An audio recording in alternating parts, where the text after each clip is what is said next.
Hey guys, how are you? आज का analysis has to be only around the PSU stocks कि उनमें क्या हुआ। और अगर आप भी कंफ्यूज हो कि आज पीएसयू स्टॉक्स गिरे क्यों, तो देखते रहिए ये वीडियो। मैं हूं विश्वेश और चलिए शुरू करते हैं आज का डेली एनालिसिस। तो देखिए, सबसे पहले हम बैंक निफ्टी की बात करेंगे, और बैंक निफ्टी क्योंकि हम एक्टिवली ट्रैक करते हैं और ट्रेड करते हैं, मेरे हिसाब से देखिए आज के दिन की सबसे इंपॉर्टेंट चीज़ ये थी कि सारे इंडाइसेस, निफ्टी हो, बैंक निफ्टी हो, मिड कैप हो या फिन निफ्टी हो, ये सारे इंडाइसेस को अगर आप देखते हो तो आपको एक ही चीज समझ में आएगी कि सब इनसाइड बार बने हैं। इनसाइड बार मतलब क्या होता है? एक बड़ी कैंडल होती है, उसके बाद में जो दूसरी कैंडल होती है उसकी जो पूरी की पूरी हाई से लो की बॉडी है वो प्रीवियस कैंडल के अंदर होती है। इसको क्या बोलते हैं? इनसाइड बार। इनसाइड बार के मायने क्या होते हैं? इनसाइड बार के ये मायने ये होते हैं कि इससे एक दिन पहले वॉलेटिलिटी थी मार्केट में, और आज इवन दो मार्केट वॉलेटाइल लगा लेकिन वो with in the previous day range था। तो ये देखिए, आपने बैंक निफ्टी देख रहे हो, बैंक निफ्टी एग्जैक्टली इस रेंज के अंदर है। निफ्टी को देखिए, निफ्टी भी एग्जैक्टली प्रीवियस डे की रेंज के अंदर है।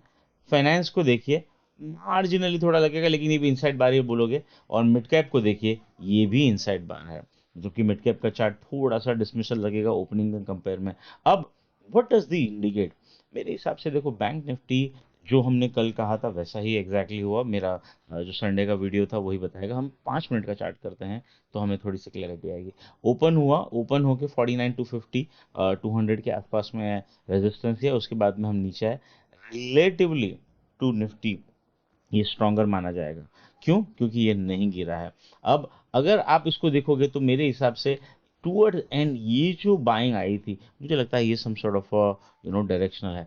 अब कल के दिन का सिनारियो क्या हो सकता है? देखिए, सबसे पहले तो ये समझना है कि इनसाइड बार जो बना है, इनसाइड बार मतलब कि आज के हाई लो निकलेंगे तो मुझे लगता है ट्रेडिंग मूव एक्सपेक्टेड है। तो हम दोनों हाई लोज को मार्क कर देते हैं। लो है 48,780, और जो हाई है वो है 49,250। अब इसको मैं 15 मिनट का चार्ट करता हूँ। ठीक है, मैंने हाई और लो मार्क कर दिए हैं, बीच की लाइन को मैं हटा देता हूँ।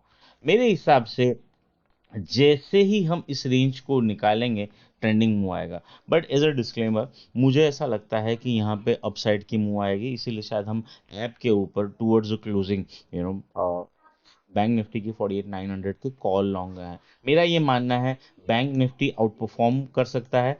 बैंक निफ्टी ओवरऑल स्ट्रॉन्गर था, एंड बैंक निफ्टी एटलीस्ट 49,300 की ओर जा सकता है। दैट इज व्हाट मैं एक्सपेक्ट। अगर ये निकलेगा तो 49,600 होगा। तो अब कल अभी डाउ को मैं देखता हूं तो 130 पॉइंट ऊपर दिख रहा है मुझे डाउ फ्यूचर। तो मेरा ये मानना है कि कल फ्लैट ओपनिंग होनी चाहिए। अगर फ्लैट ओपनिंग होती है तो 48,600, ये वाला जो स्टॉप लॉस था ये मैंने आपको थर्सडे के वीडियो में बताया था। 48,600 मुझे लगता है कि फॉर अ वाइल सपोर्ट रहेगा। तो 48,600 के जितना क्लोजर अगर आप ले सकते हो उतना अच्छा है। तो पहला सिनारियो, अगर नीचे खोले 48,780 के आसपास, तो 48,600 के स्टॉप लॉस से लॉन्ग करना चाहिए। तो नीचे खुले तो लॉन्ग करो। दूसरा सिनारियो, अगर फ्लैट खुलता है तो स्टॉप लॉस उस सूरत में आपको 48,600 नहीं रखना है, आपको ये लो रखना है, विच इज 48,780। स्टॉप लॉस ऊपर करके लॉन्ग करना है तो आपका रिस्क रिवॉर्ड फेवरेबल होगा और आप यहाँ यहाँ कहीं बुक करोगे। अब सेकंड सिनारियो, अगर हम ऊपर खुले हुए बिलो दिस हाई खोलें, इस 48 49,250 के अगर आसपास हम खुलते हैं, थोड़ा सा हायर लगेगा आपको, तो मुझे लगता है यहाँ पे आपको रुक जाना चाहिए, फिर कुछ नहीं करना चाहिए। और अगर इसके ऊपर खुले तो मेरे हिसाब से डेफिनेटली आपको गिव अप कर लेना चाहिए। तो मेरे बेस्ट टू सिनारियो होंगे, फ्लैट खुलेगा तो ये स्टॉप लॉस से लॉन्ग करूंगा 48,780 से। अगर थोड़ा सा नीचे खुलता है तो 48,630 के स्टॉप लॉस से लॉन्ग करूंगा। ऊपर खुला 49,250 के आसपास तो लॉन्ग जो मैं कैरी कर रहा हूँ उसको बुक कर दूंगा, फिर मैं कुछ नहीं करना चाहूंगा। मुझे लगता है कि बैंक निफ्टी शायद रेंज बाउंड रहना चाहिए। ओनली इस रेंज को क्लोज ऊपर करके जब ये पुल बैक आके यहाँ पे वापस सपोर्ट लेगा तो शायद मैं फिर लॉन्ग करना चाहूंगा अबो 49,250। तो क्लियर ट्रेड प्लान है, फ्लैट खुले तो बाय करो, नीचे खुले तो बाय करो, बहुत ऊपर खुल गया तो प्रॉफिट बुक कर लो। और अगर 49,300 से रिजेक्ट होता है तो फिर मेरे हिसाब से आप शॉर्ट भी देख सकते हो। तो ये सिंपल गेम प्लान होगा बैंक निफ्टी के लिए। अब हम निफ्टी की बात करते हैं। निफ्टी वीक था। देखिए, मैंने ये कल भी आपको बताया था कि अगर बेचना होगा तो निफ्टी होगा और खरीदना होगा तो बैंक निफ्टी होगा। और मुझे निफ्टी इसलिए वीक लग रहा है क्योंकि डेली चार्ट में ये जो कैंडल बनी है ये वाली, इस कैंडल का 50% नहीं निकला है, और उसके बाद में आज इनसाइड बार बना है। अगर कल के दिन में बैंक निफ्टी की तरह निफ्टी अगर फ्लैट खुलता है, समवेयर अराउंड लेट्स से 22,450, 22,400 के आसपास, तो मैं कुछ नहीं करूंगा। बट अगर ये लो तोड़ता है 22,340, तो मेरे हिसाब से शॉर्ट करना है 22,460 के स्टॉप लॉस से 22,100 तक के टारगेट हो गए। सेकेंड, अगर ये ऊपर खुलता है 22,560, 22,600 के आसपास, तो मेरे हिसाब से थोड़ा और ऊपर आने देना चाहिए 650 के आसपास, और फिर 22,700 के स्टॉप लॉस रॉन्ग करना है। तो मेरा व्यू बहुत क्लियर है कि निफ्टी ऊपर आए तो मुझे बेचना है, निफ्टी लेवल तोड़े तो मुझे बेचना है। मुझे निफ्टी में क्लैरिटी है, क्यों वो पता नहीं है, लेकिन फिलहाल के लिए मुझे निफ्टी वीक लग रहा है। अब हम बात करते हैं दूसरे दो इंडाइसेस, बिकॉज कल एक्सपायरी भी है, CNX फाइनेंस, निफ्टी फाइनेंस। अब देखिए, ये चार्ट पिछले 4 दिन से एक ही रेंज के अंदर में लोज बना रहा है, और ये क्या लोज है, ये है 21,700 के आसपास एग्जैक्टली। अगर मैं मार्क करूँ तो let me put a 30 minute chart to understand ये लोज क्या है। या सो ये 21,760 समथिंग के आसपास है, और ये नीचे में क्या है 21,640।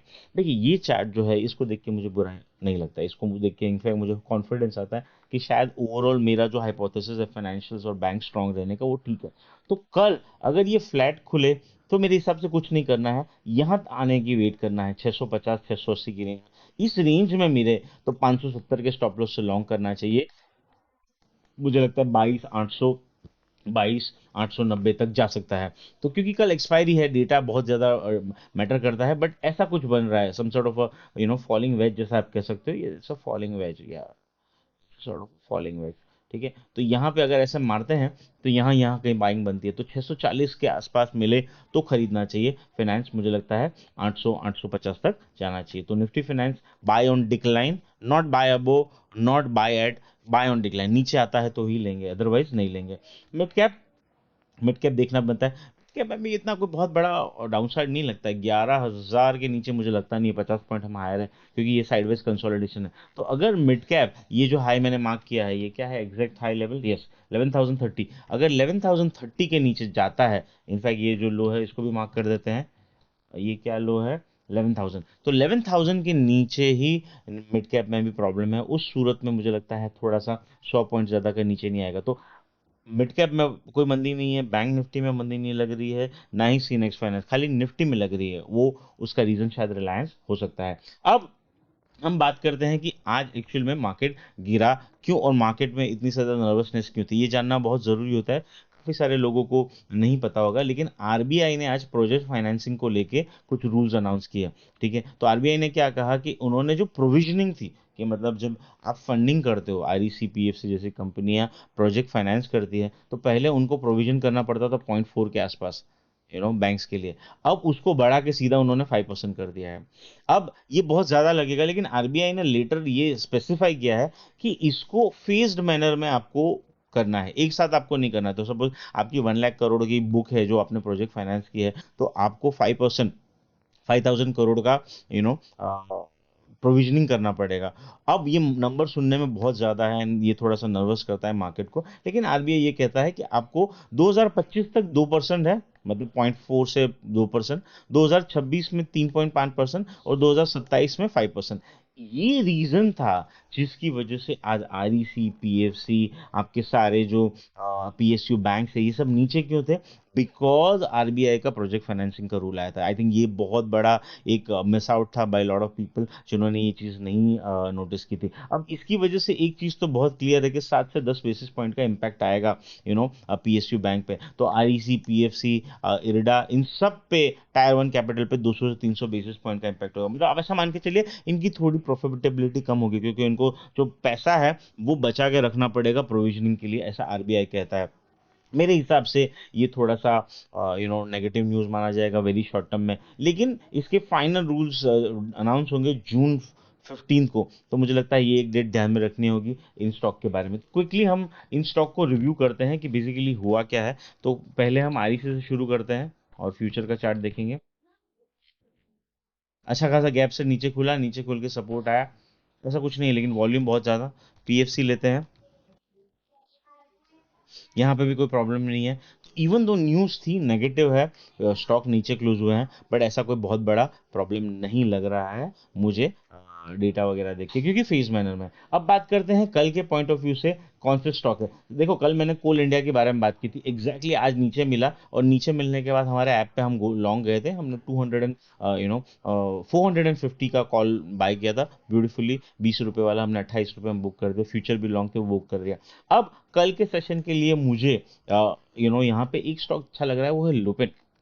काफी दिनों की साइडवेज रेंज के बाद ये स्टॉक यहाँ से निकल रहा है इस रेंज के अंदर में से, तो मुझे लगता है लुपिन जैसे ही 1680 के ऊपर जाता है ये 1760 तक बनता है, तो Lupin is something I would keep it in radar. जैसे ही ये अपर एंड ऑफ द रेंज निकलता है 1700 के आसपास, मेरे हिसाब से लॉन्ग करेंगे। दूसरा स्टॉक, सरप्राइजिंगली सारे कंजर्वेटिव स्टॉक्स आ रहे हैं। मुझे एक्चुअल में ऐसा लग रहा है कि after a very long time यहाँ पे एक बुलिश मूव आ सकता है। क्या मार्केट खराब हो रहा है अगर एचयूएल, कोलगेट पामोलिव जैसे स्टॉक्स में मूवमेंट आ रहा है तो।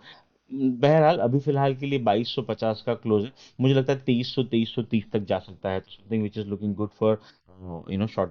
कोलगेट पामोलिव दूसरा अच्छा लग रहा है, साइडवेज कंसोलिडेशन ऊपर जा सकता है, तो this is something where I would keep in right. अब एक स्टॉक जो मैं शायद कल ट्रेड करना चाहूंगा वो है जुबिलियंट फूड्स।